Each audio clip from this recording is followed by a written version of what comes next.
Okay. So in X-ray diffraction start చేసి different types of X-rays వాటి production ఎట్లా అనేదంతా చూసాము. డిఫరెంట్ క్యారెక్టరిస్టిక్స్ అన్ని చూసాము.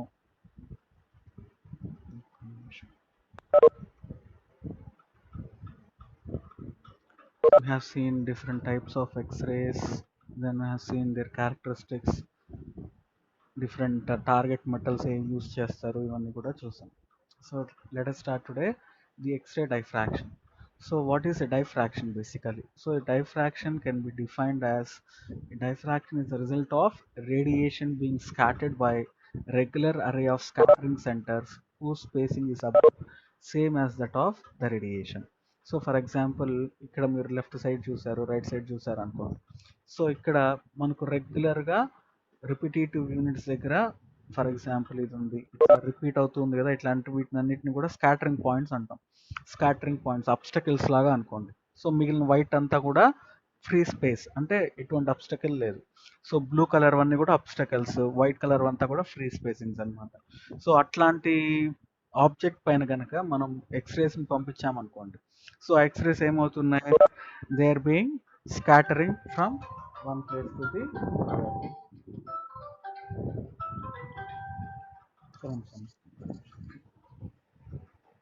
సో ఈ డిఫ్రాక్షన్ గ్రేటింగ్లో మనకు స్కాటరింగ్ పాయింట్స్ ఉన్నాయి కదా, ఈ స్కాటరింగ్ పాయింట్స్ అన్నీ కూడా they will B scattering from. So ఈ ఎక్స్రేస్ ఒక్క నిమిషం, ఇక్కడ ఫోన్ వస్తుంది.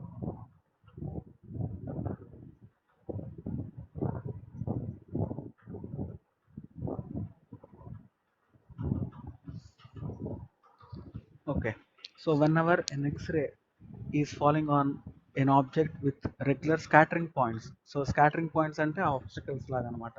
సో ఈ అబ్స్టకల్స్ పైన కనుక ఎక్స్రేస్ పంపించామనుకోండి, ఈ ఎక్స్రేస్ అన్నీ కూడా డైఫ్రాక్ట్ అవుతాయి. సో డైఫ్రాక్ట్ అంటే nothing but they will B scattering and they will B farming A wave image like this.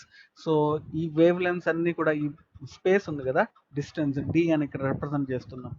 So ఆ డి అనేది ఏంటి అంటే it is nothing but the size of the particular obstacle. So ఆ size అనేది దేనికి ఈక్వల్గా ఉండాలంటున్నాము, incoming x ray wave length ఏదైతే ఉందో దానికి ఈక్వల్గా ఉంటే ఇట్లాంటి డిఫ్రాక్షన్ ప్యాటర్న్ అనేది జరుగుతుంది. So the diffraction pattern will be observed whenever the obstacles which are encountering the X-rays which are of the same wavelength will create a diffraction pattern. So మీకు సింపుల్గా చెప్పాలి అంటే diffraction is nothing but the bending of light around an obstacle. ఒక obstacle ఉన్నప్పుడు ఆ particular అబ్స్టకల్ని దాటిపోలేదు కాబట్టి ఆ particular light ఏం చేస్తుంది, బెండ్ అయ్యేసి పక్క నుంచి వెళ్తుంది. సో ఆ ప్రాసెస్ని మనం సింపుల్గా డైఫ్రాక్షన్ అంటున్నాం. సో ఇక్కడ ఈ డైఫ్రాక్షన్లో మనం ఏం స్టడీ చేస్తున్నాము, ఒక పర్టికులర్ ఎక్స్రే క్రిస్టల్స్లో ఇవన్నీ ఫర్ ఎగ్జాంపుల్ ఆటమ్స్ అనుకోండి, నిన్న చూసాం కదా, ఒక క్రిస్టల్లో డిఫరెంట్ లాటిస్ పాయింట్స్ ఉంటాయి. లాటిస్ పాయింట్స్ అంటే ఈచ్ అండ్ ఎవ్రీ అయాన్ కావచ్చు, మాలిక్యూల్ కావచ్చు, లేదా ఆటమ్. సో ఆ ఆటమ్స్ అన్నీ కూడా ఇవి అబ్స్టకల్స్ లాగా ఫీల్ అయితే, ఈ అబ్స్టకల్స్ ఏవైతే ఉంటాయో అవి కనుక ఎక్స్రే పాత్లో కనుక వచ్చింది అనుకోండి, ఈ ఎక్స్రేస్ అన్నీ కూడా దాని చుట్టూ డైఫ్రాక్ట్ అయ్యేసి they will move further. So in this way we can study the nature of a particular crystal. So with this let us move ahead. So coming to the various types of X-ray spectroscopic techniques. So మనం నిన్న క్లాస్లోనే చెప్పాం, XRD is one of the spectroscopic technique అని. So ఈ spectroscopic technique అంటే it is nothing but interaction of electromagnetic radiation with matter. So ఇక్కడ మనం ఏ wave length తీసుకుంటున్నాము, ఎక్స్రేస్ని తీసుకుంటున్నాం. సో ఎక్స్రేస్ని మనం తీసుకుంటున్నాం. సో ఎక్స్రేస్ని తీసుకున్నప్పుడు we can see either like absorption or emission or transmission or scattering. So ఇట్లా డిఫరెంట్ టైప్స్ ఆఫ్ ఫినామినా జరుగుతుంది ఎక్స్రేస్తో. సో దాంట్లో మనము డైఫ్రాక్షన్ దేని కింద క్లాసిఫై చేస్తున్నాము, స్కాటరింగ్ కనుక జరిగిందంటే X-rays, it will be called as the diffraction pattern. So X-rays కనుక ఒక ఆబ్జెక్ట్ పైన పంపించినప్పుడు స్కాటరింగ్ జరిగితే it will be called as the diffraction. Then coming to the discovery of diffraction. So X-rays అనేవి diffraction చూపిస్తాయి అనేది ఫస్ట్ టైం ఎవరు discover చేశారు, it is a scientist called as Max von Louis. So he is a scientist that is responsible that if X-rays were waves, the wavelengths must be extremely small. So ఇతను work చేశాడు. So Roentgen అనే scientist X-rays ని accidental గా discover చేశాడు కదా. Once ఆ discovery అయిన తర్వాత ఈ particular scientist then he keep working on this X-rays. So అంతకుముందు మనం ఏమనుకున్నాం, ఎక్స్రేస్ కి స్ట్రైట్ గా వెళ్తాయి, స్ట్రైట్ లైన్స్ లో వెళ్తాయి, వేవ్ నేచర్ లేదు అని చెప్పాడు కదా. సో తర్వాత సైంటిస్ట్ ఏం చేశారు, లైట్ అంటే దానికి డ్యూయల్ నేచర్ ఉండాలి, పార్టికల్ నేచర్ ఉండాలి, వేవ్ నేచర్ ఉండాలి. సో పార్టికల్ నేచర్ అంటే ఆల్రెడీ మనం చెప్పాం, అబ్సార్ప్షన్ ఆర్ ఎమిషన్ ప్రాపర్టీస్ ఉన్నాయి కాబట్టి. బట్ వేవ్ నేచర్ అనేది ఎస్టాబ్లిష్ ఎవరు చేయలేదు కాబట్టి డిఫరెంట్ సైంటిస్ట్ ఎక్స్రేస్ పైన వర్క్ చేశారు. సో అందులో ఈ మ్యాక్స్ వన్ లూయి అనే సైంటిస్ట్ ఈ discovered that X-rays were waves, the wavelengths must be extremely small in the order of 10⁻⁻10 metres. So ఇది కనుక ట్రూ అయితే ఈ పర్టికులర్ ఇమేజ్ ఎలా జనరేట్ అయింది అనేది డీటెయిల్డ్ గా ఆయన డిస్కస్ చేశాడు అనమాట. So he took a crystal and on that crystal he allowed to pass the X-rays. So ఒక లాటిస్ క్రిస్టల్ తీసుకొని ఎక్స్రేస్ ని పాస్ చేశాడు. సో ఎక్స్రేస్ పాస్ చేసిన తర్వాత వెనకాల ఏం చేశాడంటే ఒక ఫోటోగ్రాఫిక్ ఫిలిం పెట్టాడు అనమాట. ఆ ఫిలిం పైన మనకి ఇమేజ్ ఇలా రికార్డ్ అయింది. So you can see the image of the photographic film of a crystal. So ఇక్కడ మనం చూడొచ్చు. సో అక్కడక్కడ కొన్ని చోట్ల డార్క్ గా ఉంది, మిగతా అంతా లైట్ గా ఉంది. సో ఎక్కడైతే డార్క్ గా ఉందో అక్కడ క్రిస్టల్ లాటిస్ పాయింట్స్ ఉన్నట్టు. క్రిస్టల్ లాటిస్ పాయింట్స్ అంటే ఆ పర్టికులర్ క్రిస్టల్లో అక్కడ అయానో, ఆటమో, మాలిక్యూల్ ఏదో ఒకటి ఉండాలి.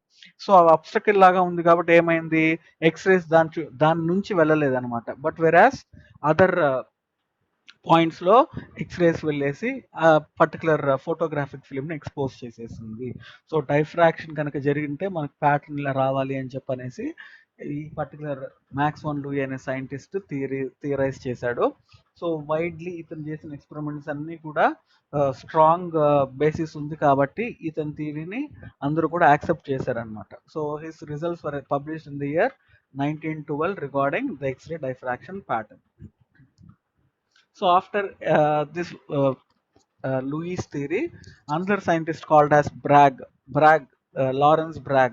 So this person is responsible for the extension of diffraction studies that was studied by the Louis. So వీళ్ళిద్దరు father and son, Lawrence Bragg and W.H. Bragg. So ఇద్దరు scientists కూడా they have worked further on the X-ray diffraction patterns. So వీళ్ళిద్దరూ చేసిన contribution is tremendous. So when compared to Louis, when these two scientists they have contributed a lot. So వాళ్ళు ఏం చేశారు, they discovered that the diffraction could be treated as reflection from evenly spaced planes if monochromatic X-ray was used. So ఆ diffraction అనేది ఇంకా detail గా study చేసినప్పుడు వాళ్ళు ఎందుకు వస్తుంది అంటున్నారు, it could be treated as reflection from the evenly spaced planes. So నిన్న క్లాస్ లో చూసాం క్రిస్టల్ ప్లేన్స్ అని చూసాం. సో క్రిస్టల్ ప్లేన్స్ అంతా ఎలా ఉంటాయి, ఒకదానికొకటి సిమెట్రిక్ గా ఈక్వల్ డిస్టెన్స్ లో ఉంటాయి. సో అట్లాంటి ప్లేన్స్ దగ్గర ఉండే స్కాటరింగ్ పాయింట్స్ వల్ల ఈ పర్టికులర్ ఎక్స్రేస్ అన్ని కూడా మనకు రిఫ్లెక్ట్ అయ్యేసి డైఫ్రాక్షన్ ప్యాటర్న్ వస్తుంది అని వీళ్ళు డిస్కవర్ చేశారు. So the basis of this Bragg's X-ray diffraction is an X-ray incident upon a sample will either be transmitted, in which case it will continue along its original direction, or it will be scattered by the electrons of the atoms in the material. So రెండు cases చెప్తూ ఉన్నారు. ఒక క్రిస్టల్లో పంపించినప్పుడు, ఒక క్రిస్టల్లో X-rays పంపించినప్పుడు ఏం జరుగుతుంది అంటున్నారు, it will B either transmitted. So ఆ క్రిస్టల్లో ఎటువంటి అబ్స్టకల్ లేదు అనుకోండి. ఎటువంటి అబ్స్టకల్ అంటే నథింగ్ బట్ ఆ క్రిస్టల్లో ఉండే స్పేస్ లో లాటిస్ పాయింట్స్ దగ్గర కాకుండా వేరే ప్లేసెస్ లో కనుక ఎక్స్రేస్ ఉంటే అవి అలానే ట్రాన్స్మిట్ అయిపోతాయి. అదే కనుక లాటిస్ పాయింట్స్ ఎన్కౌంటర్ అయింది అనుకోండి, అవి స్కాటర్ అయ్యి రిఫ్లెక్ట్ అయ్యేసి మనకు ఒక డైఫ్రాక్షన్ ప్యాటర్న్ క్రియేట్ చేస్తుంది అని డిస్కవర్ చేశారు. So this is the fundamental basis for a law called as Bragg's law. So ఈ బ్రాగ్స్ లా అనేది చాలా చాలా ఇంపార్టెంట్, ఎగ్జామ్ పాయింట్ ఆఫ్ వ్యూలో 2 మార్క్స్ లో కూడా అడగచ్చు. సో ఎక్స్రే డైఫ్రాక్షన్ సంబంధించి ఆ ఎక్స్రే డైఫ్రాక్షన్ ని మనం డిటర్మైన్ చేయాలి అంటే we have to study this Bragg's law. So what does this brag law state, so ఒక శాంపుల్లో కనుక మనం ఎక్స్రే పంపించినప్పుడు ఆ శాంపుల్లో ట్రాన్స్మిషన్ అన్న జరగచ్చు, సెకండ్ది రిఫ్లెక్షన్ అన్న జరగచ్చు. సో ట్రాన్స్మిషన్ ఎప్పుడు జరుగుతుంది అంటున్నాము, ఎటువంటి అబ్స్టకల్ కనుక లేకపోతే అప్పుడు ట్రాన్స్మిషన్ జరుగుతుంది. స్కాటరింగ్ ఎప్పుడు జరుగుతుంది అంటున్నాము? స్కాటరింగ్ అనేది అక్కడ ఏదైనా ఒక లాటిస్ పాయింట్ ఉంది అంటే అక్కడ మనకు స్కాటరింగ్ అనేది జరుగుతుంది. సో ఈ బ్రాగ్స్ లా మనం ఏ ఈక్వేషన్ చెప్తున్నాం చూడండి. So Bragg's law equation is n lambda is equal to 2d sin theta. n lambda is 2d sin theta, where n is integer. So n can be 0, 1, 2, 3, 4 అట్లా n value అనేది integer అనమాట. Lambda ఏమంటున్నాము? Lambda is the wavelength of X ray radiation. Then d is the interplanar spacing of the crystalline material. నిన్న చూసాం ఒక plane కి ఇంకో plane కి మధ్య ఉండే స్పేస్ ని ఇంటర్ప్లేనార్ స్పేస్ అంటున్నాం. ఇంటర్ప్లేనార్ ఒక ప్లేన్ కి ఇంకో ప్లేన్ కి మధ్య ఉండే డిస్టెన్స్, దాన్ని మనం d తో డినోట్ చేస్తున్నాము. And theta is the diffraction angle. So ఆ లైట్ బెండ్ అయ్యి ఆర్ రిఫ్లెక్ట్ అయ్యి వస్తుంది అంటున్నాం కదా, ఏ యాంగిల్లో రిఫ్లెక్ట్ అయ్యి వస్తుంది లేదు ఏ యాంగిల్లో బెండ్ అయ్యి వస్తుంది అనేది మనం ఇక్కడ డైఫ్రాక్షన్ యాంగిల్ థీటాగా చెప్తున్నాం. So the Bragg's law is n lambda is equal to 2d sin theta. So ఈ n lambda is equal to 2d sin theta అనేది మనం ఎలా అప్లై చేస్తామో చూద్దాం. So let us take two different planes. So ఇది plane 1 and plane 2 అనుకుందాం. So క్రిస్టల్లో తీసుకున్నప్పుడు ఒక పర్టికులర్ పోర్షన్ ని మనం టూ ప్లేన్స్ ఇక్కడ ప్రొజెక్ట్ చేస్తున్నాం. So plane 1 and plane 2. So ఈ బ్లూ కలర్ అలానే బ్లాక్ కలర్ అంతా ఏంటి? These are nothing but the lattice points. Lattice points అంటే అవి ఆటమ్స్ కావచ్చు, లేదు మాలిక్యూల్స్ కావచ్చు, లేదు అయాన్స్ కావచ్చు. ఫర్ ఎగ్జాంపుల్ సోడియం క్లోరైడ్ ఉందనుకోండి. సోడియం క్లోరైడ్ అంటే it is nothing but Na plus and Cl minus. So Na plus and Cl minus ఇక్కడ మనకు లాటిస్ పాయింట్స్ అవుతాయి. So black colour, blue colour ఇవంతా కూడా they will be either Na plus or Cl minus. So ఇప్పుడు ఇట్లాంటి crystal పైన మనం ఏం చేస్తున్నాము? We are allowing let us say two X-rays, X-ray 1 and X-ray 2. So ఈ రెండు ఎక్స్రేస్ ని ఈ క్రిస్టల్ పైకి పంపిస్తున్నాం. సో ఈ క్రిస్టల్ పైకి పంపించేటప్పుడు ఏం జరుగుతుంది చూడండి. సో ఇక్కడ ఈ పర్టికులర్ ఎక్స్రేస్ అన్ని కూడా they are being reflected by this scattering points. So ఈ రేస్ ఇలా వచ్చి ఈ అబ్స్టకిల్ పైన వచ్చినప్పుడు then they are going again are reflected back in this direction. అలానే సెకండ్ కూడా ఇట్లా రిఫ్లెక్ట్ అయ్యి ఇలా వెళ్తుంది. సో ఇక్కడ మీరు గమనించినట్లయితే ఇనీషియల్ గా రెండు వేవ్స్ కూడా ఇన్ ఫేజ్ ఉన్నాయి. ఇన్ ఫేజ్ అంటే ఏంటి? ఆ టూ వేవ్స్ కూడా ఒకే విధంగా ఉన్నాయి అని అర్థం. చూడండి ఇక్కడ రెండు ఒకే టైంలో మినిమం పాయింట్స్ లో ఉంది, రెండు ఒకే టైంలో మాక్సిమం పాయింట్స్ లో ఉంది. సో అట్లాంటి వాటిని మనం ఏమంటాము? ఇన్ ఫేజ్ అంటాం. ఇన్ ఫేజ్ అంటే two waves are moving in same manner. So once ఇలా two waves incoming waves in phase లో మూవ్ అయ్యి స్కాటరింగ్ అయిన తర్వాత ఏం జరిగే ఛాన్స్ ఉంది? అవి ఫర్ ఎగ్జాంపుల్ ఫస్ట్ అనుకోండి. సో ఫస్ట్ ఏమవుతుంది? ఇక్కడ నుంచి త్వరగా బయటికి రిఫ్లెక్ట్ అయిపోతుంది. బట్ సెకండ్ ఏంటి? కొంచెం ఎక్స్ట్రా డిస్టెన్స్ ట్రావెల్ అయ్యి మళ్ళీ రిఫ్లెక్ట్ అవ్వాలి కదా. ఈ టైంలో ఏమవుతుంది అంటే they will become out of phase. Out of phase అంటే ఈ పర్టికులర్ వేవ్ యొక్క నేచరు ఆ వేవ్ నేచర్ కంప్లీట్ గా డిఫరెంట్ గా మారిపోతుంది. దాన్ని అవుట్ ఆఫ్ ఫేజ్ అంటాం. Out of phase. So out of phase కనుక వచ్చింది అనుకోండి, ఫర్ ఎగ్జాంపుల్ ఇక్కడ చూడండి. So constructive interference or destructive interference అంటున్నాం. సో ఇట్లా రిఫ్లెక్ట్ అయ్యి వచ్చిన వేవ్స్ మళ్ళీ రెండు కనుక ఒక్కసారి మిక్స్ అయ్యాయి అనుకోండి, they will undergo either constructive interference or destructive interference. So constructive interference అంటే ఇక్కడ చూడండి. సో ఇన్ ఫేజ్ అంటే ఏమని చెప్తున్నాము? ఈ రెండు వేవ్స్ కూడా ఒకే టైంలో either positive or negative peaks ఉండాలి, లేదు మాక్సిమం ఆర్ మినిమం పీక్స్ ఉండాలి. సో ఇలా ఇన్ ఫేజ్ లో ఉన్న వేవ్స్ మనం ఏం చేపిస్తున్నాము? ఒక క్రిస్టల్ పైన పంపిస్తున్నాం. సో ఇక్కడ స్కాటరింగ్ ఈవెంట్ జరిగింది. స్కాటరింగ్ ఈవెంట్ జరిగిన తర్వాత కూడా అవి రెండు ఇన్ ఫేజ్ లో ఉన్నాయనుకోండి. రెండు ఇన్ ఫేజ్ అంటే మళ్ళీ రెండు ఒకే విధంగా ఒకే టైంలో ఎయిదర్ మాక్సిమం ఆర్ మినిమం రావాలి. సో అట్లాంటి రెండు వేవ్స్ కనుక మిక్స్ అయింది అనుకోండి, ఆ వేవ్స్ రిఫ్లెక్ట్ అయింది కదా, ఆ వేవ్స్ అన్ని కూడా మళ్ళీ జాయిన్ అవుతాయి రిఫ్లెక్ట్ అయిపోయిన తర్వాత. సో అలా జాయిన్ అయ్యేటప్పుడు రెండు ఇన్ ఫేజ్ లో ఉంటే ఇక్కడ కన్స్ట్రక్టివ్ ఇంటర్ఫరెన్స్ జరుగుతుంది. Constructive interference. So constructive interference అంటే ఈ రెండు యాడప్ అవుతాయి అనమాట. సో ఇక్కడ దీని యాంప్లిట్యూడ్ ఎంత? ఏ అంటున్నాం వేవ్ 1ది, వేవ్ 2ది ఏ అంటున్నాం. సో ఇప్పుడు కన్స్ట్రక్టివ్ ఇంటర్ఫరెన్స్ జరిగితే చూడండి, ఈ రెండు మిక్స్ అయినప్పుడు you're getting amplitude as 2a, అంటే డబుల్ అయింది అనమాట. ఈ రెండు వేవ్స్ మిక్స్ అయితే ఏమవుతుంది? a plus A will be equal to 2a. So constructive interference జరిగితే మనకు ఇట్లా యాంప్లిట్యూడ్ అనేది డబుల్ అవుతుంది. అదే ఫర్ ఎగ్జాంపుల్ డిస్ట్రక్టివ్ ఇంటర్ఫరెన్స్ అంటూ ఉన్నాం. సో డిస్ట్రక్టివ్ ఇంటర్ఫరెన్స్ లో ఏం జరిగి ఉండాలి చూడండి. సో ఇనిషియల్ గా రెండు స్కాటరింగ్ జరగక ముందర both are in phase. So ఈ రెండు కూడా ఇన్ ఫేజ్ లో ఉన్నాయి. వన్స్ స్కాటరింగ్ జరిగిన తర్వాత ఏమని చూడండి, ఈ రెండు కూడా అవుట్ ఆఫ్ ఫేజ్ లో వచ్చేసింది. అవుట్ ఆఫ్ ఫేజ్ అంటే ఏంటి, ఈ వేవ్ 3 మాక్సిమం ఉంటే ఇది మినిమం అయిపోయింది, ఇది మినిమం ఉంటే వేవ్ 4 మాక్సిమం అయిపోయింది, మళ్ళీ ఇది మాక్సిమం ఉంటే ఇది మినిమం అయిపోయింది. ఇట్లాంటి వాటిని మనము అవుట్ ఆఫ్ ఫేజ్ అంటాం, out of phase. So out of phase జరిగినప్పుడు కనుక ఆ రెండు మిక్స్ అయితే ఏమైపోయింది చూడండి, we're getting a flat wave. So ఆ వేవ్ డెడ్ వేవ్ అంటాం. So they will be cancelling out each other and they will form a dead wave. So ఎందుకని, ఇది పాజిటివ్ ఇది నెగిటివ్, ఈ రెండు మీట్ అయితే జీరో అయిపోతుంది, ఇది నెగిటివ్ ఇది పాజిటివ్, ఈ రెండు మిక్స్ అయితే నెగిటివ్ అయిపోతుంది. అట్లా మనకు రెండు వేవ్స్ కనుక అవుట్ ఆఫ్ ఫేజ్ లో మిక్స్ అయితే దాన్ని డిస్ట్రక్టివ్ ఇంటర్ఫరెన్స్ అంటాము. రెండు వేవ్స్ కనుక ఇన్ ఫేజ్ లో కనుక రీఇన్ఫోర్స్ అయితే దాన్ని కన్స్ట్రక్టివ్ ఇంటర్ఫరెన్స్ అంటాము. సో ఇప్పుడు మనం ఏం చేస్తాము అంటే, ఒక క్రిస్టల్లో ఎక్స్రేస్ పంపించిన తర్వాత ఏ పర్టికులర్ యాంగిల్లో మనకు కన్స్ట్రక్టివ్ ఇంటర్ఫరెన్స్ జరుగుతుంది అనేది చూస్తాం.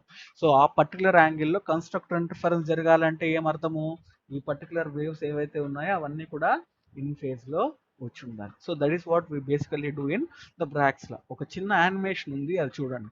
సో ఇక్కడ we are calling all these as lattice points అంటున్నాం. సో ఈ లాటిస్ పాయింట్స్ లో టూ డిఫరెంట్ ప్లేన్స్ తీసుకున్నాం. So this is plane 1 and this is plane 2. ఈ రెడ్ కలర్ అన్ని కూడా, రెడ్ కలర్ సర్కిల్స్ అన్ని కూడా these are lattice points and green colour line is nothing but an imaginary crystal plane. So ఇట్లా ఒక two planes తీసుకున్నప్పుడు we are allowing the X-rays to fall on the sample. So X-rays మనం పంపించిన తర్వాత ఏం జరుగుతుంది, we are primarily interested in the x-rays which are constructively interfering. Constructive interference జరగాలంటే ఏమో ఉండాలి, ఈ రెండు వేవ్స్ కూడా రిఫ్లెక్ట్ అయిన తర్వాత ఇన్ ఫేజ్ లో ఉండాలి. సో ఇప్పుడు ఈ ఫస్ట్ వేవ్ రిఫ్లెక్ట్ అయింది, సో ఈ ఫస్ట్ వేవ్ ఇక్కడ వచ్చి ఈ స్కాటరింగ్ పాయింట్ ద్వారా రిఫ్లెక్ట్ అయింది. సెకండ్ వేవ్ కూడా మళ్ళీ ఇక్కడ నుంచి వచ్చి ఈ స్కాటరింగ్ పాయింట్ ద్వారా ఇలా రిఫ్లెక్ట్ అయింది. సో ఇప్పుడు ఈ రెండు కన్స్ట్రక్టివ్ ఇంటర్ఫరెన్స్ జరగాలి అంటే రెండు ఇన్ ఫేజ్ లో ఉండాలి. బట్ ఇక్కడ ప్రాబ్లం ఏంటి, ఎక్స్రే 1 ఈ ఫస్ట్ వేవ్ మాత్రం తక్కువ డిస్టెన్స్ లోనే రిఫ్లెక్ట్ అయిపోతుంది. బట్ సెకండ్ ఇది చూడండి, ఇంత సెకండ్ ప్లేన్ కి వెళ్ళేసి ఇక్కడ అది మనకు ఎక్స్ట్రా డిస్టెన్స్ ట్రావెల్ అయ్యేసి it has to go to the R reflected. So ఇప్పుడు మనకు ప్రాబ్లం ఏంటి అంటే, సెకండ్ వేవ్ ఎంత ఎక్స్ట్రా డిస్టెన్స్ ట్రావెల్ అయితే మళ్ళీ ఫస్ట్ వేవ్ తో పాటు ఇన్ ఫేజ్ లోకి వస్తుంది అనేది మన పాయింట్. సో ఇక్కడ చూడండి, సో ఫస్ట్ వేవ్ ఇలా చూపిస్తున్నాం, ఇనీషియల్గా ఏం చెప్తున్నాం, రెండు కూడా ఇన్ ఫేజ్ లో ఉంది, చూడండి ఇన్ ఫేజ్ లో ఉంది. వన్ స్కాటరింగ్ జరిగిన తర్వాత మళ్ళీ ఆ రెండు ఇన్ ఫేజ్ గానే రిఫ్లెక్ట్ అవ్వాలి అంటే సెకండ్ వేవ్ ఇంత ఎక్స్ట్రా డిస్టెన్స్ ట్రావెల్ అవ్వాలి. మీకు బ్లూ కలర్ లో ఉంది కదా, సో ఆ బ్లూ కలర్ లో ఉండే లైన్ అంతా కూడా extra path that is to be travelled by the second wave to be in phase with the first wave. First wave తో పాటు సెకండ్ వేవ్ కూడా మనకి ఇన్ ఫేజ్ లో రావాలి అంటే ఇంత ఎక్స్ట్రా డిస్టెన్స్ ట్రావెల్ అవ్వాలి. ఆ ఎక్స్ట్రా డిస్టెన్స్ ని మనం ఏమంటున్నాము, we are calling it as total path difference 2d sin theta. So ఇందాక చెప్పాను కదా, n lambda is equal to 2d sin theta అని బ్రాక్స్ లా. సో బ్రాక్స్ లో ఎలా డిరైవ్ అయిందో చూసారా. సో కన్స్ట్రక్టివ్ ఇంటర్ఫరెన్స్ ఎప్పుడు జరుగుతుంది అంటున్నాము, whenever this equation is satisfied. N lambda is equal to 2d sin theta. ఇక్కడ మీరు ఒకటి గమనించాలి, డి దగ్గర మనం ఏం రిప్రజెంట్ చేస్తున్నాం చూడండి, డి దగ్గర వీఆర్ రిప్రజెంటింగ్ హెచ్కేఎల్. సో నిన్న యూనిట్ సెల్ పారామీటర్స్ చూసాము. యూనిట్ సెల్ పారామీటర్స్ లో ఏ బిసి అలానే ఆల్ఫా బీటా గామా ఈ 6 చూసాం. తర్వాత మిల్లర్ ఇండిసెస్ అని చూసాం. మిల్లర్ ఇండిసెస్ అంటే, మిల్లర్ ఇండిసెస్ దేనికి యూస్ చేస్తాము, ఈ ప్లేన్స్ ని రిప్రజెంట్ చేయడానికి యూస్ చేస్తాం. ప్లేన్స్ ఏవేవి ఉన్నాయి మనకు, perpendicular to X axis, perpendicular to Y axis, perpendicular to Z axis అని 3 ఉన్నాయి కదా. సో వాటికి హెచ్కేఎల్ అని ఇస్తున్నాం. సో ఈ హెచ్కేఎల్ పారామీటర్స్ ని మనం ఈ డిస్టెన్స్ కి అబ్రివేషన్ గా చేస్తున్నాం. ఇవి ఎట్లా యూజ్ అవుతాయి ఫర్దర్ గా అనేది నేను చెప్తాను. So for time being we are deriving the Bragg's law which is n lambda is equal to 2d sin theta. So ఇది ఎలా వస్తుంది, కన్స్ట్రక్టివ్ ఇంటర్ఫరెన్స్ జరగాలి అంటే ఈ పర్టికులర్ ఈక్వేషన్ సాటిస్ఫై అయితేనే కన్స్ట్రక్టివ్ ఇంటర్ఫరెన్స్ జరుగుతుంది. So these are different diffraction patterns. So n0 అయితే ఇలా ఉంటుంది, n1 అయితే ఇలా వస్తుంది, n2 అయితే ఇలా వస్తుంది, అలానే n-1 n-2 అయితే మనకు డిఫ్రాక్షన్ కోన్స్ ఫామ్ అయ్యేవి ఇలా ఫామ్ అవుతాయి. Then coming to different X-ray diffraction methods. So there are three types of methods called as Lewis X-ray diffraction method, rotating crystal method, and powder crystal method. So ఒక్కొక్క దాని నుంచి ఒక్కొక్క type of information వస్తుంది. Louis method నుంచి crystal యొక్క orientation, so దేనికి use చేస్తాం, single crystals use చేస్తాము. ఎటువంటి లైట్ యూజ్ చేస్తున్నాము, పాలిక్రోమాటిక్ లైట్. సో ఏంటి పాలిక్రోమాటిక్ లైట్ అంటే, మోనోక్రోమాటిక్ అంటే సింగిల్ వేవ్ లెంత్ ఉండే ఎక్స్రేస్, అదే పాలిక్రోమాటిక్ అంటే మల్టిపుల్ వేవ్ లెంత్స్ ఉండే ఎక్స్రేస్ని యూస్ చేస్తాం. దెన్ ఇక్కడ యాంగిల్ ఏం చేస్తున్నాము, n lambda equal to 2d sin θ ఉంది కదా, ఆ 2d sin θలో ఈ టీటా వాల్యూని మనం ఇక్కడ ఫిక్స్ చేసేస్తాం లూయిస్ మెథడ్లో. Then coming to rotating crystal method. So rotating crystal మెథడ్లో లాటిస్ కాన్స్టెంట్స్ని, అంటే లాటిస్ కాన్స్టెంట్స్ అంటే ఆ 9 ఉన్నాయి కదా, ఏబిసి ఆల్ఫా బీటా గామా హెచ్కేఎల్ని డిటర్మైన్ చేయొచ్చు. ఇవి కూడా సింగిల్ క్రిస్టల్స్కే యూస్ చేస్తారు. దీంట్లో యూస్ చేసే లైట్ మోనోక్రోమాటిక్ లైట్, థీటాని మనం చేంజ్ చేసుకోవచ్చు. దెన్ పౌడర్లో అగైన్ ఇక్కడ కూడా lattice parameters ABC alpha beta gamma and HKL ఈ 9 పారామీటర్స్ని డిటర్మైన్ చేయొచ్చు. These can be used for polycrystals. Again monochromatic X rays use చేస్తున్నాము, వేరియబుల్ యాంగిల్స్ని మనం చేంజ్ చేసుకోవచ్చు. So these are the different categories of X ray diffraction methods. So coming to this X ray diffraction method.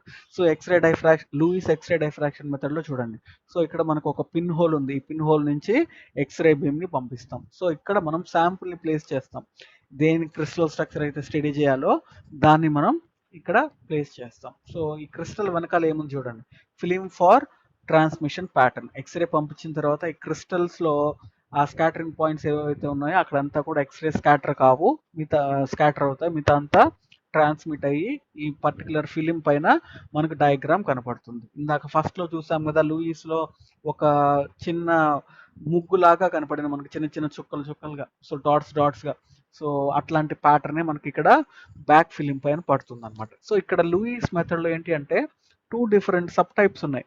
ఒకటి transmission method అని, ఒకటి back reflection method అని. Transmission method అంటే X-rays ఇలా ట్రావెల్ అవుతాయి, ఎక్స్రే శాంపుల్ పైన పడిన తర్వాత ఇట్లా అవన్నీ కూడా డైఫ్రాక్షన్ ప్యాటర్న్స్ మనకి ఇట్లా రికార్డ్ అయిపోతాయి. సో దీన్ని ట్రాన్స్మిషన్ మెథడ్ అంటాం. అలా కాకుండా ఇక్కడ ట్రాన్స్మిషన్ కాకుండా ఇక్కడ ఒక మిర్రర్ పెట్టేస్తాం. మిర్రర్ పెట్టేసి ఇక్కడ వచ్చినవన్నీ కూడా మళ్ళీ బ్యాక్ రిఫ్లెక్ట్ చేసాం అనుకోండి, దాన్ని బ్యాక్ రిఫ్లెక్షన్ మెథడ్ అంటాం. సో బ్యాక్ రిఫ్లెక్షన్ మెథడ్లో ఏంటి, ఇక్కడ మనం ఫిలిం ప్లేస్ చేస్తాం ఎంట్రన్స్లోనే. సో శాంపుల్కి ముందు వైపు కనుక మనకు ఫిలిం ఉంటే దాన్ని బ్యాక్ రిఫ్లెక్షన్ మెథడ్ అంటాము, శాంపుల్ వెనకాల ఉంటే ట్రాన్స్మిషన్ మెథడ్ అంటాం. సో ఈ పర్టికులర్ మెథడ్ నుంచి మనకు ఎక్కువ ఇన్ఫర్మేషన్ అయితే రాదు, చాలా తక్కువ ఇన్ఫర్మేషనే వస్తుంది. కాబట్టి ఈ లూయిస్ మెథడ్ని అంత ఎక్కువగా యూస్ చేయడం లేదు ఇప్పుడు. Then coming to the instrument used for measuring the X-ray diffraction pattern is called as Bragg's X-ray spectrophotometer. So ఇక్కడ చూడండి, ఎక్స్రే ట్యూబ్ నుంచి మనము ఎక్స్రేస్ జనరేట్ చేస్తాము, తర్వాత ఎక్స్రేస్ని ఎలా పంపిస్తున్నాము, we are allowing it to enter into దాంట్లో శాంపుల్. సో ఇది శాంపుల్ అనమాట. ఇక్కడ క్రిస్టల్ని ప్లేస్ చేస్తాం, ఏ శాంపుల్ని అయితే అనలైజ్ చేయాలో. సో ఆ ఎక్స్రేస్ ఇక్కడ పడిన తర్వాత ఆ శాంపుల్ పైన మనం చూసాం కదా రిఫ్లెక్ట్ అవుతుందని, సో ఆ రిఫ్లెక్ట్ అయిన వేవ్స్ అన్నీ కూడా they are going in this direction. So దీన్ని అయనైజేషన్ ఛాంబర్ అంటాం, ionisation chamber. So diffracted X-rays అన్ని కూడా ఈ అయనైజేషన్ ఛాంబర్లో వెళ్తుంది. ఆ డిఫ్రాక్ట్ అయిన రేస్ యొక్క ఇంటెన్సిటీని మనం ఈ అయనైజేషన్ ఛాంబర్లో మెజర్ చేస్తాం. సో ఇక్కడ మనం టర్నబుల్ టేబుల్ అంటున్నాం. టర్నబుల్ టేబుల్ అంటే దీన్ని రొటేట్ చేయొచ్చు. రొటేట్ చేయడం అంటే ఏంటి, నథింగ్ బట్ ఈ యాంగిల్ని మార్చుకుంటూ ఉండొచ్చు ప్రతిసారి. సో మనం ప్రతిసారి కూడా ఏం చేస్తాము అంటే ఈ వచ్చిన ఎక్స్రేస్ ఏవైతే క్రిస్టల్ పైన పడి డైఫ్రాక్ట్ అవుతాయో ఆ యాంగిల్ని ప్రతిసారి చేంజ్ చేసుకొని డిఫరెంట్ యాంగిల్స్ దగ్గర ఎక్కడెక్కడ మనకు ఇంటర్ఫరెన్స్ జరిగింది అనేది మెజర్ చేస్తాం. Then rotating crystal method. So rotating crystal మెథడ్లో ఏం చేస్తున్నాం చూడండి, సో ఇక్కడ ఒక మోటార్ షాఫ్ట్ పైన మనం క్రిస్టల్ని పెడుతున్నాం. సో క్రిస్టల్ని పెట్టి మోటార్ షాఫ్ట్ పైన పెట్టామనుకోండి, అది కంటిన్యూగా ఒక డెఫినెట్ స్పీడ్తో రొటేట్ అవుతూ ఉంటుంది. అందుకనే దీనికి రొటేటింగ్ క్రిస్టల్ మెథడ్ అంటున్నాం, రొటేటింగ్ క్రిస్టల్ మెథడ్. సో ఈ రొటేటింగ్ క్రిస్టల్ మెథడ్లో ఒక మూవింగ్ రాడ్ పైన మనము స్పెసిమన్ని పెడతాము, ఎక్స్రేస్ని ఆ మూవింగ్ క్రిస్టల్ పైన పంపిస్తాం. సో పంపించిన తర్వాత ఈ చుట్టూ ఉంది కదా సిలిండర్ లాగా, ఇదంతా కూడా ఫిలిమే అనమాట. సో ఏవైతే ఆ ఎక్స్రేస్ డైఫ్రాక్ట్ అవుతాయో అవన్నీ కూడా మనకు ఈ ఫోటోగ్రాఫిక్ ఫిలిం పైన ఇలా పడతాయి. దాన్ని మనం వన్స్ ఎక్స్పెరిమెంట్ అయిన తర్వాత ఆ పర్టికులర్ షీట్ని తీస్తే కనుక ఇట్లా మనకు అక్కడక్కడ డైఫ్రాక్షన్ పాయింట్స్ కనపడుతూ ఉంటుంది. సో రొటేట్ అయినప్పుడు మనకి ఇట్లా డిఫరెంట్ స్కాటరింగ్ పాయింట్స్ ద్వారా ఇట్లా డిఫరెంట్ ప్యాటర్న్స్ ఫామ్ అవుతుంది. This is how the rotating crystal is perform. So ఇక్కడ ఈ రొటేటింగ్ క్రిస్టల్లో కూడా ఏంటి అంటే డెఫినెట్ స్పీడ్తో మనము రొటేట్ చేస్తాం. ఫర్ ఎగ్జాంపుల్ 60 ఆర్పిఎం, లేదు 120 ఆర్పిఎం, లేదు 360 ఆర్పిఎం, అంటే ఎన్ని రొటేషన్స్ పర్ మినిట్ జరగాలి అనేది కూడా మనం డిసైడ్ చేసుకోవచ్చు. So this is the second method called as rotating crystal method. And the third method is powder crystal method. So ఇంతసేపు మనం ఏం చేసాము, శాంపుల్ని ఏదైతే క్రిస్టల్ ఫామ్లో ఉందో దాన్ని అట్లానే క్రిస్టల్ ఫామ్లోగా తీసుకొని అలానే డైరెక్ట్గా అనలైజ్ చేసాం. బట్ పౌడర్ మెథడ్లో ఏంటి అంటే instead of a single crystal we are taking the powder. So పౌడర్గా తీసుకుంటున్నాం. సో పౌడర్ తీసుకుంటున్నాము, క్రిస్టల్గా తీసుకోవట్లేదు. సో ఆ క్రిస్టల్ని పౌడర్ ఫామ్లో కన్వర్ట్ చేసి will be doing. So let us see how does this powder method works. So ఇక్కడ ఏమంటున్నాం చూడండి, సింగిల్ క్రిస్టల్ ఉంది అనుకోండి. ఫర్ ఎగ్జాంపుల్ రొటేటింగ్ మెథడ్లో కానీ లూయిస్ ఫోటోగ్రాఫిక్ మెథడ్లో కానీ మనం సింగిల్ క్రిస్టల్ని తీసుకున్నాం. సో సింగిల్ క్రిస్టల్ తీసుకున్నప్పుడు it will give only few peaks at a particular value of 2θ as it has only one orientation. So single crystal తీసుకుంటే ప్రాబ్లం ఏమవుతుంది అంటే మనకు నెంబర్ ఆఫ్ పీక్స్ ఏవైతే ఉన్నాయో లేదా నెంబర్ ఆఫ్ స్పాట్స్ ఏవైతే ఉన్నాయో అవి తక్కువ వస్తుంది. ఎందుకు అంటే అవి సింగిల్ క్రిస్టల్ అంటే అది ఒక డెఫినెట్ పొజిషన్లో ఉంటాయి కాబట్టి మనకు ఎక్కువ నెంబర్ ఆఫ్ పీక్స్ రావు, వాటికి 2θ వాల్యూ అనేది ఫిక్స్ అయిపోతుంది. అదే ఈ సింగిల్ క్రిస్టల్ని కాస్త పౌడర్ చేసామనుకోండి, సో అదే ఇందాక చెప్పిన సింగిల్ పీక్ తీసుకుంటే ఇట్లా తక్కువ నెంబర్ ఆఫ్ పీక్స్ వస్తాయి. అదే ఇప్పుడు సింగిల్ పీక్ బదులు త్రీ క్రిస్టల్స్ తీసుకున్నాం. అప్పుడు చూడండి, 3 large crystals have slightly different orientation. So diffraction spots will have different position. So 3 తీసుకున్నాం కాబట్టి ఎక్కువ నెంబర్ ఆఫ్ సిగ్నల్స్ వచ్చింది. అదే ఇప్పుడు మోర్ నెంబర్ ఆఫ్ క్రిస్టల్స్ తీసుకున్నాం అనుకోండి, ఇంకా ఏమైంది, మోర్ నెంబర్ ఆఫ్ పీక్స్ వస్తూ ఉంది. సో ఆ పీక్ గురించి మనకు కంప్లీట్ ఇన్ఫర్మేషన్ తెలియాలంటే సింగిల్ క్రిస్టల్ నుంచి మనకు అంత కంప్లీట్ ఇన్ఫర్మేషన్ రాదు. అదే పౌడర్ చేసామనుకోండి, సార్ మీరు పౌడర్ అంటూ ఉన్నారు, పౌడర్ అంటే మళ్ళీ అమార్ఫస్ అయిపోతుందా సార్ అంటే మీరు గుర్తుపెట్టుకోవాల్సింది ఏంటి అంటే క్రిస్టల్ కనుక ఫామ్ అయింది అంటే అది అమార్ఫస్ అవ్వదు. సో మనం ఎంత అదేమంటాము, ఎంత పౌడర్ చేసినా కూడా అది అల్టిమేట్గా ఏం ఫామ్ అవుతుంది, యూనిట్ సెల్గా ఫామ్ అవుతుంది. అంతకంటే యూనిట్ సెల్ కంటే తక్కువ ఫామ్ అవ్వదు. సో మనం నిన్న క్లాస్లో చెప్పాం కదా, క్రిస్టల్స్ అనేవి ఎలా మేడప్ అవుతాయి అంటున్నాము. The crystals are made up of unit cells. For example ఒక వాల్ తీసుకున్నాం, ఒక వాల్లో బ్రిక్స్ ఎలా అయితే ఉంటాయో అట్లా మనం యూనిట్ సెల్ని కంపేర్ చేసాం కదా. సో ఆ వాల్ని మనం ఎంత బ్రేక్ చేసినా అల్టిమేట్గా మనకు బ్రిక్స్ అవుతాయి అనమాట. సో బ్రిక్స్ కంటే తక్కువ చేయలేము అన్నట్లు ఇక్కడ చెప్తున్నాం. సో మనం ఎంత పౌడర్ చేసినా కూడా శాంపుల్ క్రిస్టల్ని వాటిలో యూనిట్ సెల్స్ అలానే ఉంటాయి. సో ఇప్పుడు అట్లాంటి పౌడర్ క్రిస్టల్స్ని మనము ఏవైతే తీసుకుంటున్నామో ఆ పౌడర్ క్రిస్టల్స్కి పంపించినప్పుడు will be getting more number of 2θ values.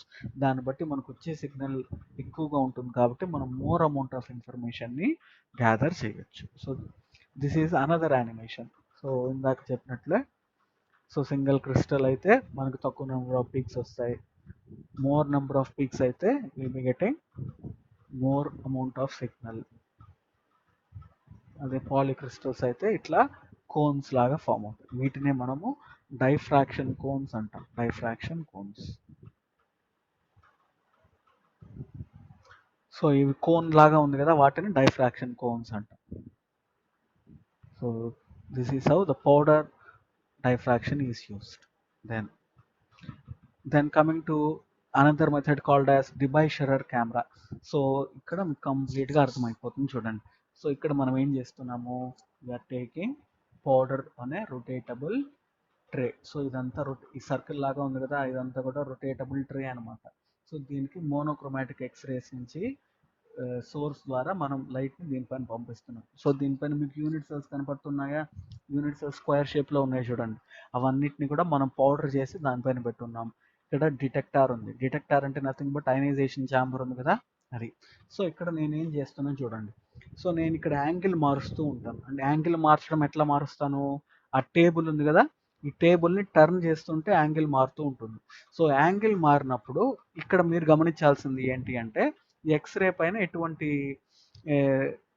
Peaks వస్తున్నాయని చూడండి. ఫర్ ఎగ్జాంపుల్ ఇప్పుడు యాంగిల్ ఆఫ్ డిటెక్టర్ 10 ఉంది, 11 చేశాను. సో 11 చేసినప్పుడు ఏమైంది చూడండి, ఈ పర్టికులర్ యాంగిల్లో మనకు 4 different unit cells Bragg's line satisfy చేసి మనకు సిగ్నల్ని డిటెక్టార్కి పంపిస్తుంది. 11 దగ్గర మనకు అలా వచ్చింది. దెన్ 12, సో 12 దగ్గర ఏమైంది చూడండి, ఇక్కడ ఒక పీక్ లాగా అరైజ్ అయింది. సో పీక్ ఎందుకు వచ్చింది ఇక్కడ, because 4 crystals have satisfied the Bragg's law, which is n lambda is equal to 2d sin theta. So అవి బ్రాగ్స్ లా సాటిస్ఫై అవ్వడం వల్ల మనకు డిటెక్టర్ సిగ్నల్ వెళ్ళింది, ఇక్కడ పీక్ అనేది వచ్చింది. మళ్ళీ 12 నుంచి ఏం చేశాను, 13 పెట్టాను. సో యాంగిల్ 13 పెట్టినప్పుడు ఏమైంది చూడండి, యాంగిల్ 13 పెట్టినప్పుడు ఏ క్రిస్టల్ కూడా బ్రాగ్స్ లాని సాటిస్ఫై చేయలేదు కాబట్టి మనకి ఇక్కడ ఎటువంటి సిగ్నల్ రాలేదు. దెన్ అలానే 14 పెట్టాను, 14 దగ్గర కూడా ఏమి రాలేదు. 15 పెట్టాను, ఏమి రాలేదు. 16 ఏమి రాలేదు. 17, 18, 19, 20, 21, 22, 23. సో 23 దగ్గర ఏమైంది, ఏదో ఒక 2 యూనిట్ సెల్స్ మాత్రమే బ్రాగ్స్ లాని సాటిస్ఫై చేసింది. సో కాబట్టి మళ్ళీ డిటెక్టర్ దగ్గర రెస్పాన్స్ వచ్చి మనకు చిన్న పీక్ వస్తుంది. సో చిన్న పీక్స్ వచ్చింది 24 దగ్గర. దెన్ 25 మళ్ళీ ఏ యూనిట్ సెల్ బ్రాగ్స్ లాని సాటిస్ఫై చేయట్లేదు. సో ఇట్లా మనం రొటేట్ చేసుకుంటూ వెళ్తే ఒక్కొక్క యాంగిల్లో ఒక్కొక్క యూనిట్ సెల్ బ్రాగ్స్ లాని సాటిస్ఫై చేసి మనకు ఆ ఇంటర్ఫరెన్స్, కన్స్ట్రక్టివ్ ఇంటర్ఫరెన్స్ ఏదైతే జరుగుతుందో ఆ అయనైజేషన్ ఛాంబర్లోకి వెళ్ళేసి మనకు డిటెక్ట్ అవుతుంది. సో ఇక్కడ మీరు గమనించాల్సింది 3 డిఫరెంట్ పాయింట్స్. సో 2θ అని తీసుకుంటున్నాం ఎక్స్ యాక్సిస్లో. సో ఒక ఎక్స్రే డైఫ్రాక్షన్ రిపోర్ట్ తీసుకున్నాం అనుకోండి, దాంట్లో ఏమేమి ఉంటాయంటున్నాము, ఎక్స్ యాక్సిస్లో 2θ, వై యాక్సిస్లో ఇంటెన్సిటీ. సో యాంగిల్ అంటే పీక్ పొజిషన్ బట్టి మనకి θ వాల్యూ తెలుస్తుంది. Peak height, for example first peak చాలా పెద్దగా ఉంది కదా, ఎందుకు పెద్దగా ఉంది, 4 డిఫరెంట్ యూనిట్ సెల్స్ దానికి సిగ్నల్కి ఇచ్చింది. సెకండ్ పీక్ కొంచెం చిన్నగా ఉంది, 2 ఇచ్చింది కాబట్టి. థర్డ్ది కొంచెం ఇంకా చాలా స్మాలెస్ట్ పీక్ ఉంది, ఎందుకని ఒకే ఒక యూనిట్ సెల్ ఇచ్చింది కాబట్టి. సో అట్లా మనకు ఈ particular number of unit cells ఏవైతే సిగ్నల్ ఇస్తాయో, ఎక్కువ సిగ్నల్ ఇస్తే ఎక్కువ ఇంటెన్సిటీ. నేను మళ్ళీ రిపీట్ చేస్తున్నాను చూడండి. సో ఈ పౌడర్ ఎక్స్రే డైఫ్రాక్షన్నే మనం ఇప్పుడు యూస్ చేస్తున్నాము. అంతకు ముందు చెప్పిన లూయిస్ మెథడ్ కానివ్వండి, రొటేషన్ మెథడ్ కానివ్వండి, ఏవి కూడా కంప్లీట్గా అవి అవుట్డేటెడ్ మెథడ్స్. అందుకనే ఇప్పుడు పౌడర్ మెథడ్స్ని యూస్ చేస్తాం. సో పౌడర్ డైఫ్రాక్షన్ని మనం ఎలా చేస్తున్నాం, by using an instrument called as Debye Scherer camera. So Debye Scherer camera is nothing but the instrument used to measure the X-ray diffraction for a powdered sample. So ఇక్కడ ఏం చేస్తున్నాము, we are taking a rotatable turnable table. So ఒక round turnable టేబుల్ని తీసుకొని దానిపైన శాంపుల్ని place చేస్తున్నాము. ఆ పర్టికులర్ శాంపుల్కి ఎక్స్రే, మోనోక్రోమాటిక్ ఎక్స్రేస్ని పంపిస్తున్నాము. ఒక డిటెక్టర్ ఉంది. సో ఇక్కడ యాంగిల్ మార్చే కొద్దీ మనకు డిఫరెంట్ యాంగిల్స్లో డిఫరెంట్ డైఫ్రాక్షన్స్ జరుగుతూ ఉంది. ఫర్ ఎగ్జాంపుల్ 10 ఉన్నప్పుడు ఏమీ లేదు, 11 ఉన్నప్పుడు ఏమైంది, 4 డిఫరెంట్ యూనిట్ క్రిస్టల్స్ మనకు బ్రాగ్స్ లా సాటిస్ఫై చేసింది. బ్రాగ్స్ లా అంటే ఏంటి, n lambda is equal to 2d sin theta. So ఆ బ్రాగ్స్ లా సాటిస్ఫై అవ్వడం అంటే ఏంటి, సో పంపించిన ఎక్స్రేస్ అన్ని కూడా కన్స్ట్రక్టివ్గా ఇంటర్ఫరెన్స్ జరిగింది అని అర్థం. సో కన్స్ట్రక్టివ్ ఇంటర్ఫరెన్స్ జరిగినప్పుడు మనకి ఇలా పీక్స్ వస్తాయి. సో ఇక్కడ మీరు చూసినట్లయితే పీక్ ఇంటెన్సిటీ ఎక్కువగా ఉంది, ఎందుకని 4 యూనిట్ సెల్స్ ఒకేసారి మనకు సిగ్నల్ ఇస్తున్నాయి కాబట్టి. నెక్స్ట్ అలానే యాంగిల్ మార్చుకుంటూ వెళ్ళాను, యాంగిల్ మార్చుకుంటూ వెళ్తే అగైన్ ఒక పర్టికులర్ యాంగిల్ దగ్గర 2 యూనిట్ సెల్స్ మనకు కన్స్ట్రక్టివ్ ఇంటర్ఫరెన్స్ చూపించింది బ్రాగ్స్ లా సాటిస్ఫై చేసి. So again we are getting a peak. So ఇక్కడ 2 కాబట్టి కొంచెం పీక్ ఇంటెన్సిటీ తగ్గింది. దెన్ అగైన్ యాంగిల్ మార్చుకుంటూ వెళ్ళాను, యాంగిల్ మార్చుకుంటూ వెళ్తే ఏమైంది, ఇంకొక యూనిట్ సెల్ మాత్రమే బ్రాగ్స్ లైన్ సాటిస్ఫై చేసింది ఈ యాంగిల్ దగ్గర. సో మనకు చిన్న పీక్ వచ్చింది. సో ఇట్లా వచ్చిన పీక్స్ అన్నిటిని కూడా మనం మెషర్ చేసుకొని దాన్ని బట్టి ఈ శాంపుల్ క్రిస్టల్లో ఎటువంటి క్రిస్టల్, ట్రైక్లినికా, రామోహైడ్రనా, హెక్సాగోనలా అనేది మనం అనలైజ్ చేయొచ్చు. So these are the applications of XRD. So ఇవన్నీ కూడా మళ్ళీ మీరు చదవండి నేను నోట్స్ ఇచ్చిన తర్వాత. సో ఇందాక మనం చూసాం కదా ఈ ఎక్స్రే స్పెక్ట్రమ్. సో ఎక్స్రే స్పెక్ట్రమ్లో ఎక్స్ యాక్సిస్లో 2θ, వై యాక్సిస్లో ఇంటెన్సిటీ. సో ఏ ఇన్ఫర్మేషన్ వస్తుంది అనేది ఇక్కడ చూస్తున్నాం. So relation between the crystalline structure and XRD data. So మనకు వచ్చిన ఎక్స్రే డేటా నుంచి ఎటువంటి క్రిస్టలైన్ స్ట్రక్చర్ మనం అబ్టైన్ చేయొచ్చు అనేది చెప్తున్నాం. సో ఫస్ట్ది పీక్ పొజిషన్ నుంచి. So the position of the peaks uses information that can be use to determine the cell parameters. So peak position అంటే ఆ పర్టికులర్ పీక్ పొజిషన్ 2θ, θ వాల్యూ దగ్గర వస్తుంది కదా. సో ఆ టీటా వాల్యూ తెలిస్తే ఏం తెలుస్తుంది అంటున్నాము, ఆ సెల్ పారామీటర్స్ తెలుస్తుంది. ఏంటి సెల్ పారామీటర్స్ అంటే we have A, B, C, alpha, beta, gamma, H, KL. ఈ 9 పారామీటర్స్ తెలిస్తే ఆటోమేటిక్గా మనకి టైప్ ఆఫ్ క్రిస్టల్ తెలిసిపోయినట్లేనా. ట్రైక్లినికా, లేకపోతే హెక్సాగోనలా, రాంబోహైడ్రలా, ఆర్థోరాంబికా, ఇవన్నీ కూడా మనకు ఈ సెల్ పారామీటర్స్ తెలిస్తే తెలిసిపోతుంది. సో ఇందాక మనం చెప్పాం కదా n lambda equal to 2d sine theta అని. సో దానిలో టీటాని పక్క తీస్తే మనకి ఈ ఈక్వేషన్ వస్తుంది. దెన్ మనకు n lambda is equal to 2d sine టీటాలో డి ఏమంటున్నాము, d is nothing but the interplanar distance. So ఈ డి వాల్యూ అనేది మనం వన్స్ టీటా తెలిస్తే n lambda is equal to 2d sine టీటాలో కనుక్కోవచ్చు. So 2d sine theta. So theta అనేది మనము ఎక్స్రే నుంచి వస్తుంది, లాంబ్డా అనేది మనం పంపించేది కాబట్టి ఎన్ లాంబ్డా అనేది మనకు తెలిసిపోతుంది. దెన్ ఇంకా డి అనేది మనం కనుక్కోవచ్చా వన్స్ ఈ యాంగిల్ తెలిస్తే. సో డి తెలిసిందే అనుకోండి, దాని నుంచి we will determine h, k and l. So ఈ హెచ్కేఎల్ కనుక తెలిస్తే, మిల్లర్ ఇండిసెస్ కనుక తెలిస్తే we can determine the crystal structure. Then peak intensity బట్టి ఇందాక చూసాం 3 డిఫరెంట్ పీక్స్ వచ్చాయి. ఒకటి పెద్ద పీక్ వచ్చింది, ఒకటి చిన్న పీక్ వచ్చింది, ఒకటి ఇంకా చిన్న పీక్ వచ్చింది. సో ఈ పీక్ ఇంటెన్సిటీ బట్టి ఏం తెలుస్తుంది, ఆ పీక్ కి సిగ్నల్ ఇవ్వడానికి ఎన్ని క్రిస్టల్స్ ఆర్ ఎన్ని యూనిట్ సెల్స్ హెల్ప్ అయ్యాయి అనేది మనకు పీక్ ఇంటెన్సిటీ నుంచి తెలుస్తుంది. Then peak width. So peak width నుంచి ఏం తెలుస్తుందంటే పీక్ ఎంత నేరోగా ఉంటే మనకు శాంపుల్ సైజు అంత ఎక్కువ ఉన్నట్లు. సో ఇక్కడ మనం చూడొచ్చు inversely proportional to the crystal size. So peak width కనుక ఎక్కువ ఉంది అంటే క్రిస్టలైన్ సైజ్ తక్కువ, అదే పీక్ విడ్త్ తక్కువ ఉంది అంటే మనకు క్రిస్టల్ సైజ్ ఎక్కువగా ఉంటుంది. సో ఇట్లా పీక్ పొజిషన్ బట్టి type of crystal, peak intensity బట్టి ఎన్ని యూనిట్ సెల్స్ మనకు ఆ సిగ్నల్ ఇస్తున్నాయి, అండ్ పీక్ విడ్త్ నుంచి సైజ్ ఆఫ్ ద క్రిస్టల్ ని మనము డిటర్మైన్ చేయొచ్చు. So these are few examples. For example quartz తీసుకుందాం అనుకోండి, quartz is a crystal.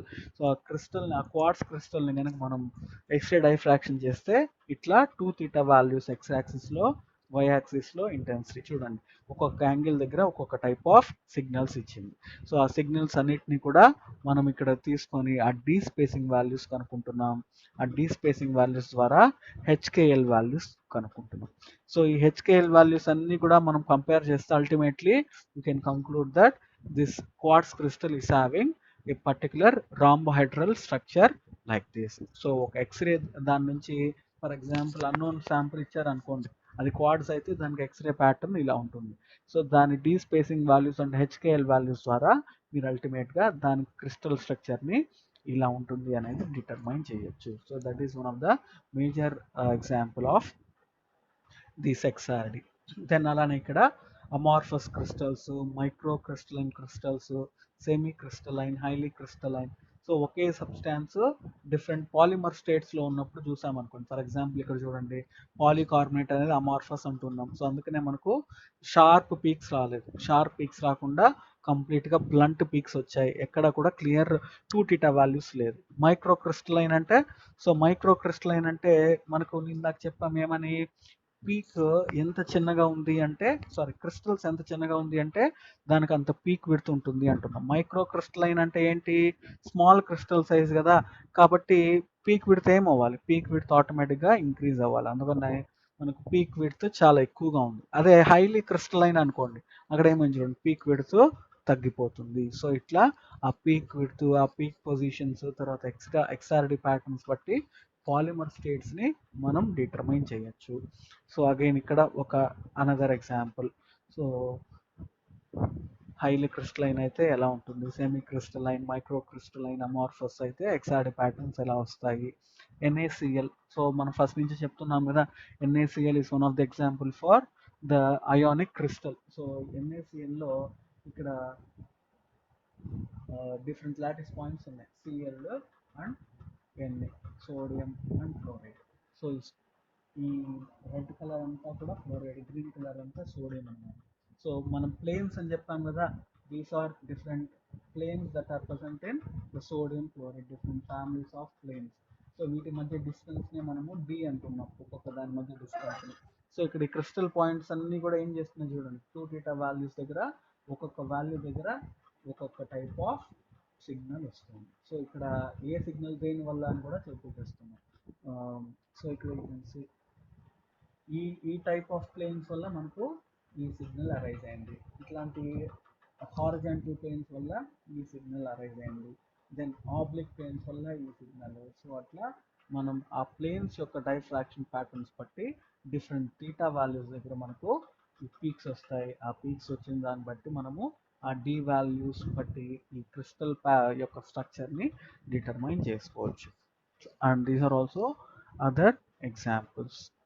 So ఇట్లా డిఫ్రాక్షన్ ప్యాటర్న్స్ ఎట్లా వస్తాయి, టూ టీటా వాల్యూస్ షార్ప్గా ఉన్నాయా ఎట్లా ఉన్నాయి అనేది మనమంతా కూడా అబ్జర్వ్ చేయొచ్చు. So these are some of the examples and applications of the XRD. So coming to the advantages and disadvantages of XRD. So what are the advantages? XRD X-rays are the least expensive, the most convenient and the most widely used method to determine the crystal structure. X-rays are not absorbed very much by air, so the sample need not be in an evacuated chamber. So ఈ రెండు కూడా advantages. Disadvantages, X-rays do not interact very strongly with lighter elements. So crystals కనుక తక్కువ atomic number ఉంది అంటే వాటితో మనకు information సరిగ్గా రాదు. So this is all about the x ray diffraction. So నేను పవర్ పాయింటే పెట్టాను నిన్న. సో మీరు ఆ పవర్ పాయింట్ని మీరు మొబైల్లో కూడా ఒకసారి చూడొచ్చు. ఆ యానిమేషన్స్ అన్నీ కూడా మీకు కనపడతాయి. సో మీరు ఒకసారి మళ్ళీ అంతా చూడండి. ఏదైనా డౌట్స్ వచ్చినాయంటే నాకు వాట్సాప్లో క్వెరీ పెడితే I will answer the things. So this is about the XRD. కొంచెం అటెండెన్స్ తీసుకుంటాను.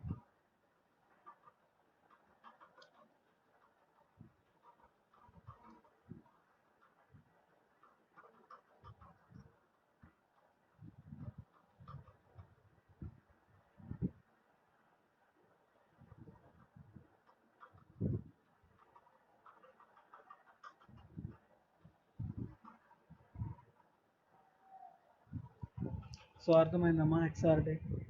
సో మెయిన్గా ఏంటి అంటే క్రిస్టలైన్ స్ట్రక్చర్ని డిటర్మైన్ చేస్తాము.